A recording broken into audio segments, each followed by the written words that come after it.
Good afternoon. This is Akashvani and I am Abhishek Mukhopadhyay with the Midday News.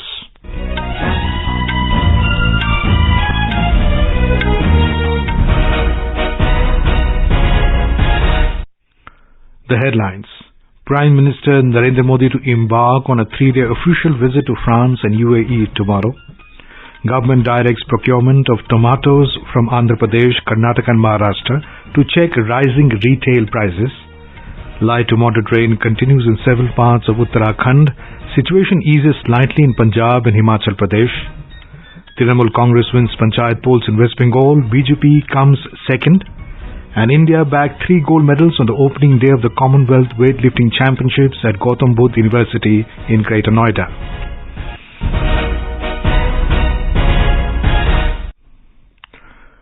Prime Minister Narendra Modi will embark on a 3-day official visit to France and the United Arab Emirates UAE from tomorrow.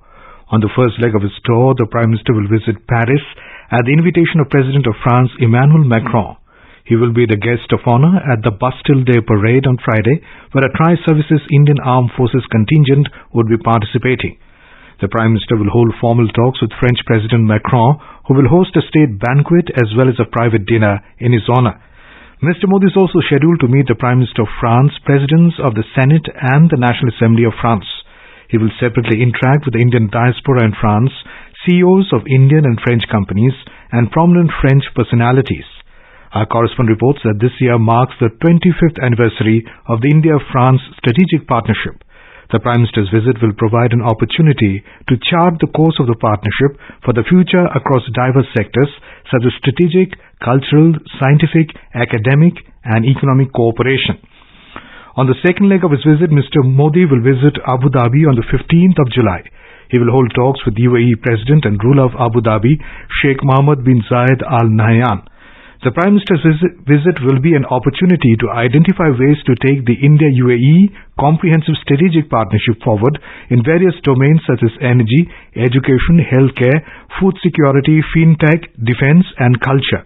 It would also be an opportunity to discuss cooperation on global issues, particularly in the context of UAE's presidency of COP28 of the UNFCCC and India's G20 presidency, in which UAE is a special invitee. Central government has directed immediate procurement of tomatoes from Andhra Pradesh, Karnataka and Maharashtra for distribution in major consumption centers to check increasing retail prices. The Department of Consumer Affairs has asked National Agricultural Cooperative Marketing Federation and National Cooperative Consumers Federation to immediately procure tomatoes from mandis in 3 states for simultaneous distribution in major consumption centers where retail prices have recorded maximum increase in the last 1 month. The stocks of tomatoes will be distributed through retail outlets at discounted prices to the consumers in Delhi NCR region by Friday.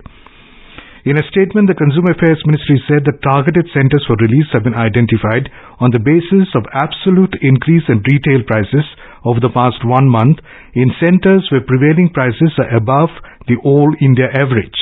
The ministry added that the cycle of planting and harvesting seasons and variation across regions are primarily responsible for price seasonality in tomatoes. It said apart from the normal price seasonality, temporary supply chain disruptions and crop damage due to adverse weather conditions and other factors often lead to sudden spike in prices. In Himachal Pradesh, relief and rescue operations have picked up pace due to clear weather in many areas today. More from a correspondent.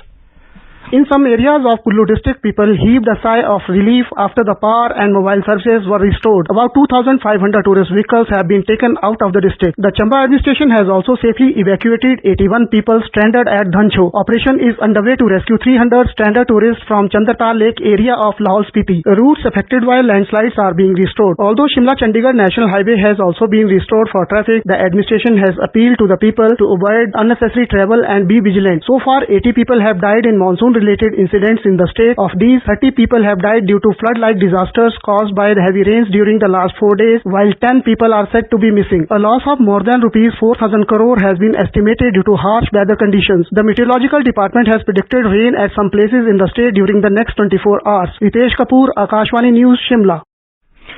In Punjab, the weather today is dry and partly cloudy, but the water levels in many rivers continue to rise as authorities are releasing water from dams in the state. Our correspondent reports that the Ghaggar River breached at 3 places in Sangrur district, flooding hundreds of villages, and NDRF teams are helping in evacuation of marooned people. Nearly 20,000 cubic water has been released from the Pong Dam today morning, which has increased the water level in Ravi River. After this, the Gurdaspur district authorities have alerted people residing on the banks of Ravi and advised them to go to safer places. A couple, along with their child, died in house collapses incident in Kotkura town of Faridkot district. Meanwhile, rescue and relief works are underway in flood-affected areas with the help of army on war footing. Shishu Sharma Shantal, Akashvani News, Jalandhar. In Haryana, the weather remained clear at most places today, bringing much relief to the people. More from a correspondent. Haryana Chief Minister Manohar Lal Khattar, in his meeting with Prime Minister Narendra Modi yesterday in Delhi, apprised him about the relief work carried out in the state. Chief Minister will be visiting Ambala district today to take stock of the situation. NDRF and Army are unitedly engaged in relief and rescue operations. Food, water and essential items are being delivered to the affected people. All the departments will take up the repair work and the situation is expected to become normal in the next 24 to 40 hours in the state. Akansha Saxena, Akashvani News, Chandigarh. In Uttarakhand, light to moderate intermittent rainfall continues. Our correspondent has filed this report. Light to moderate rain continue to last several parts of the state today as well. In Garhwal and Kumaon regions, several circle roads connecting villages are still blocked for vehicular traffic due to landslide. Efforts are being made to open them on war footing. On the other hand, the national highways leading to Char Dham are being blocked at many places, but they are also being opened immediately by the administration. Meanwhile, the water level of all major rivers in the state has increased. However, they are still flowing below the danger mark. The State Meteorological Department has issued a yellow alert for heavy rains in most part of the state today, while an orange alert warning has been forecast for Champawat, Pauri, Udham Singh Nagar and Nainital districts. Sanjeev Sundaryal, Akashvani News, Dehradun. The Indian Meteorological Department, IMD, has issued an orange alert for Delhi as the water level of Yamuna River surpassed the danger mark of 205.33 meters today. The incessant rainfall in Delhi and the surrounding areas has caused the river to rise significantly. At 8 a.m. today, the water level of the river was measured at 207.25 meters. A staggering 359,000 cusecs of water was released from the Hathni Kund barrage yesterday, leading to concerns about flooding in the region.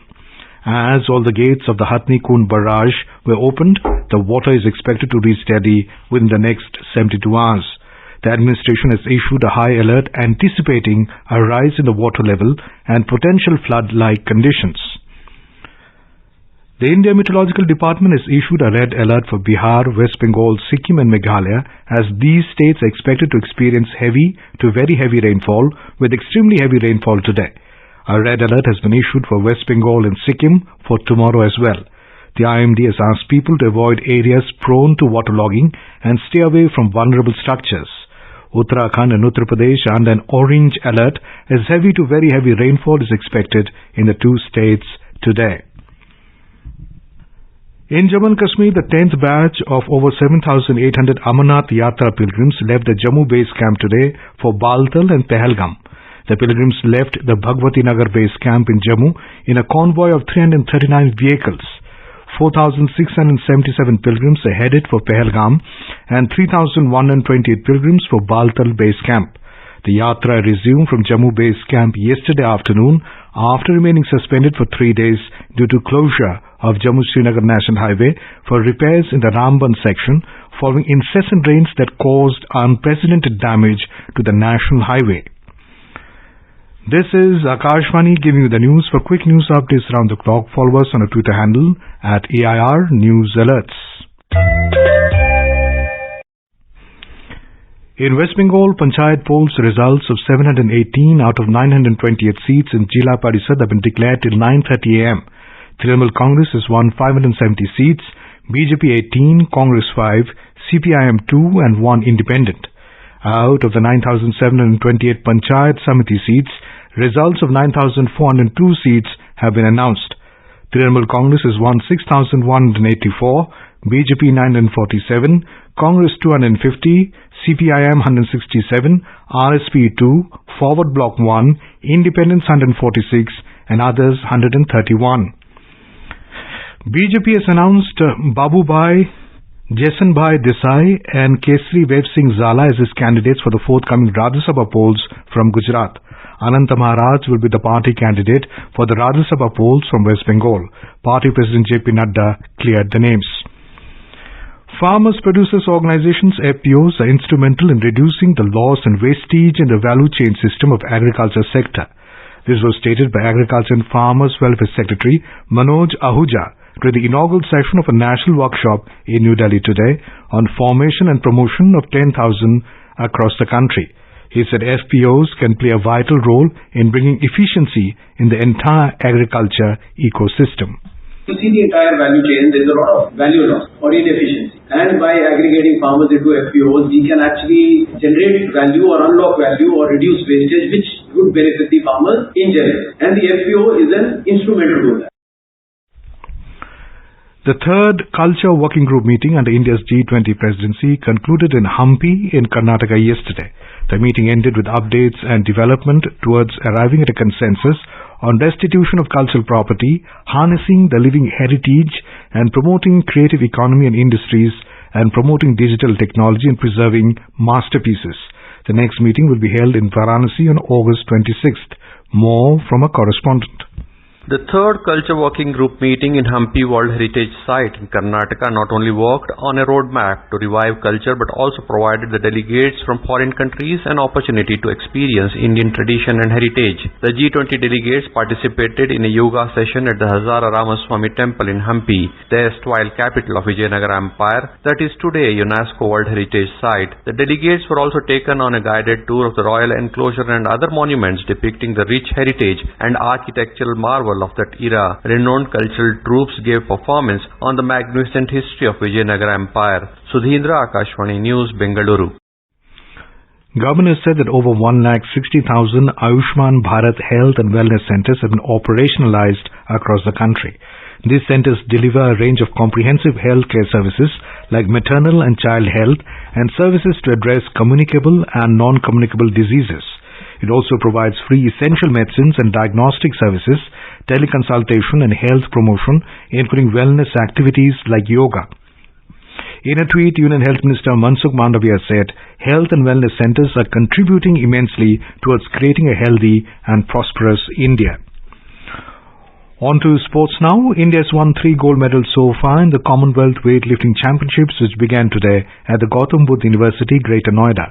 Josna Sabar clinched gold in the 40 kg youth category, Asmita in the 45 kg youth and junior category, and Komal Kohar in the 45 kg senior category. As many as 253 weightlifters, including 52 Indians, are competing across the senior, junior and youth categories in the 5-day tournament. India's Nishad Kumar has clinched a silver medal in the ongoing Para Athletics World Championships 2023 in Paris.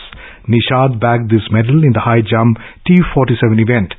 With this win, Nishad has become the second athlete at this event to grab a medal. The top 4 ranked athletes at the 2023 World Para Athletics Championships in each of the individual medal events qualify for the 2024 Paralympic Games, also to be held in Paris.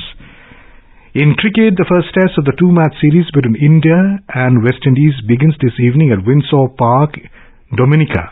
World number 1 test team India, which has come to the Caribbean islands for the first test series in 4 years, would be making a fresh start in the new edition of the World Test Championship cycle under Rohit Sharma's leadership. And now, before we end the bulletin, the headlines once again. Prime Minister Narendra Modi to embark on a 3-day official visit to France and UAE tomorrow. Government directs procurement of tomatoes from Andhra Pradesh, Karnataka and Maharashtra to check rising retail prices. Light to moderate rain continues in several parts of Uttarakhand. Situation eases slightly in Punjab and Himachal Pradesh. Trinamool Congress wins Panchayat polls in West Bengal. BJP comes second. And India bagged 3 gold medals on the opening day of the Commonwealth Weightlifting Championships at Gautam Buddha University in Greater Noida. And for details of these stories and more, log on to our website www.newsonair.gov.in and News on AIR app. And with that, we end the Midday News.